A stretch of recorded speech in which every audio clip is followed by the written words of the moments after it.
Oh, praise the name of the Lord our God. Oh, praise his name forevermore. For endless days we will sing your praise. O Lord our God. We grew up on a corn and pig farm in Midwestern Illinois where from a young age we learned about hard work and responsibility. Our summers were spent walking bean fields, cutting weeds, mowing and weed eating roadsides from 9 a.m. in the morning in the hog barns until 9 p.m. at night when we'd finally get home for dinner. Our life was defined by work. Snow days at school where every other child is so excited, we were like, no, because we knew we'd have to go to the farm. We as the girls took care of the livestock, which meant we'd have to go and get stinky in the pig barns. We were in the pig barns most of the afternoons after school and all of the summers. We knew that things don't come easy and you do have to work hard. It taught us perseverance. It also prepared us a lot for life on the mission field where you're in the bush. There is no bathroom. What are you gonna do? It prepared us for eating foods that you don't wanna eat, in doing anything and everything that you need to do, and you just buck up and do it.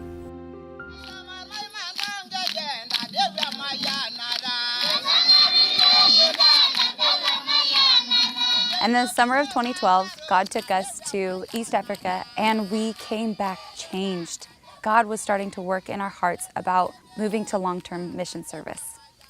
So after talking with CMF and a lot of prayer, we decided that God was moving us to Tanzania, which meant a career change after I had been in the accounting world for several years and set to climb the corporate ladder, that I would have to sell my newly purchased house and that we would raise support in a matter of a few months. So we applied with CMF in March, got accepted in May, and I graduated law school a few weeks later, then packed my bags and moved to Indiana to live with my sister where I would be studying for the bar exam for the next 2 months, which meant 6 days a week, 12 hours every day, studying.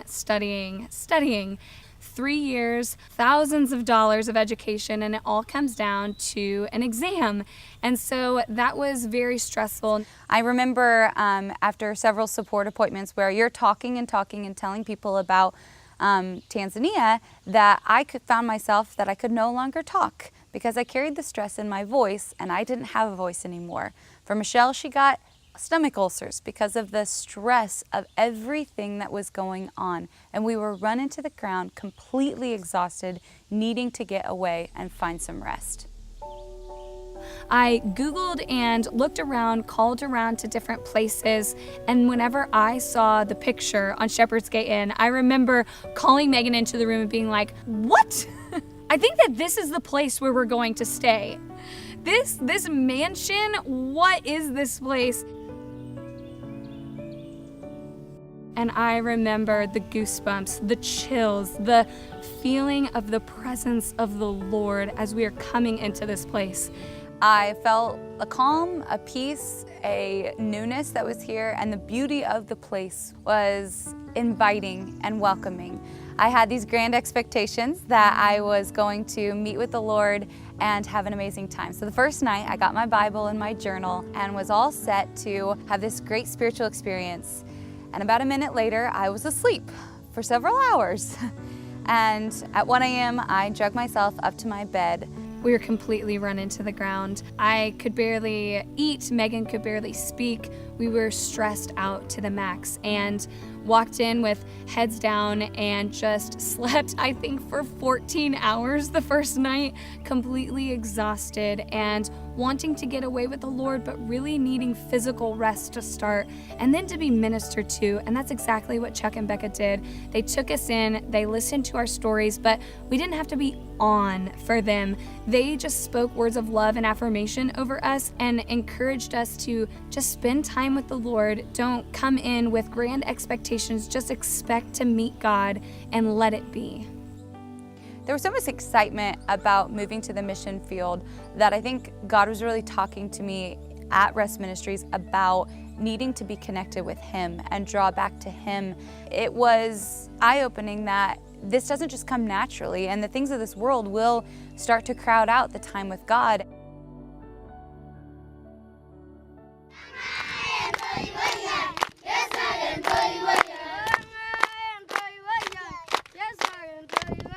So after we raised support and said goodbye to our family, Michelle and I jumped on a plane and moved to Tanzania. We got there and everything was new, everything was exciting, and we were in the honeymoon stage of life on the mission field, taking it all in and loving every minute of it. And about a couple months in, we realized that there was a need, work to be done, things needed to be accomplished, and we were only there for a year, so better get to going. And so we threw ourselves fully into the work and the ministry. I remember staying up late, working on the accounting, the books, the finances. We would wake up, get up to the office early, and come back after the sun had gone down. We were workaholics, and we threw ourselves fully into the ministry, which seems like a good thing. You know, we're dedicated to this. We believe in this. We left our home and our work and our careers for this.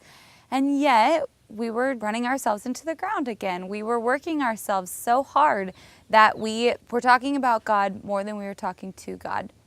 Our dad's motto was, if you're not working, you're worthless. And so while I am so appreciative for our upbringing and the ways that that did shape us and mold us, the hard thing was it also taught us that work is everything.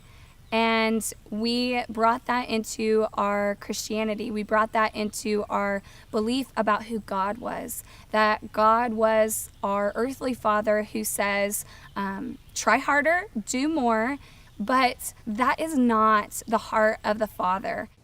Our team leader sat down with us and said, girls, we love you. We want you to be able to last a long time on the mission field. But if you continue at this rate, you will burn out.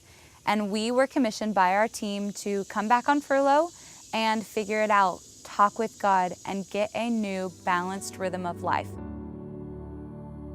We came back to Rest Ministries being frustrated in everything, but being able to put on a face. And we came in and Becca saw right through the facade and was asking, how are you resting? How are you incorporating Sabbath into your ministry? We were like, well, we can't because my ministry takes place on weekends and we need to be available for all of these other things during the week and we don't have time to rest.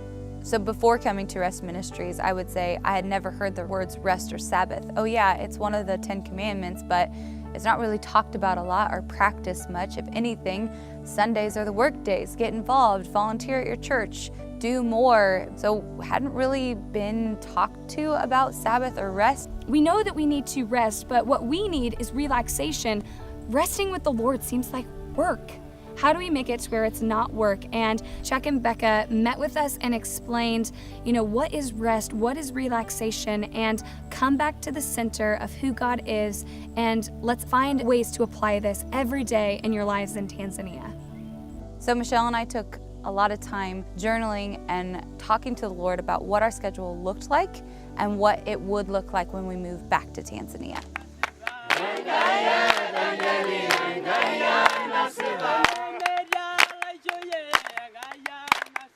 And so when we got to Tanzania, I would say we kind of swung to the other end of the spectrum and we put a lot of boundaries up, a little bit too much, to where we were very restrictive in our time. And over about a year of swinging this way and coming back, we really settled into what was a good rhythm for us.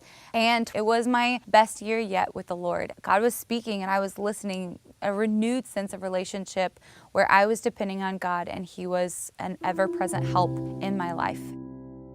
So it's constantly a learning process, and we are always fighting our natural tendencies to work harder, do more, and fill our plate to the max. And so we constantly need to be learning about rest and Sabbath and coming back to our center. So we absolutely love Shepherd's Gate Inn. It is a place where we've experienced God and found true rest for our souls.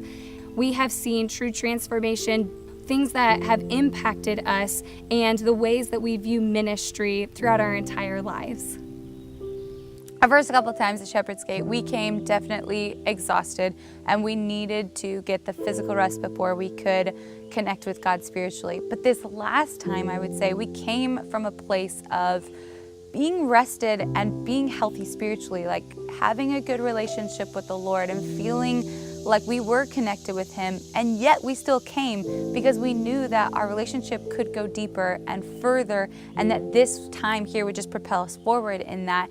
Whether I totally master the idea of Sabbath and am constantly doing it, this will be the place where I always want to come to for my Sabbath rest when I'm on furlough, because this is a place that holds memories and can help me remember that when left unchecked, when not focusing on Sabbath and these sacred rhythms, to come back and just be with the Lord. And also reminds me not to allow myself back into that place, because I don't want to come to Shepherd's Gate completely run into the ground and desperate for the Lord. I want to come joyful and excited and ready to experience Him, because I've already gotten into the mindset and the rhythms of rest. But this is the place, it will always be treasured in my heart as the place where I learned about it and the place where I always want to come back and experience more.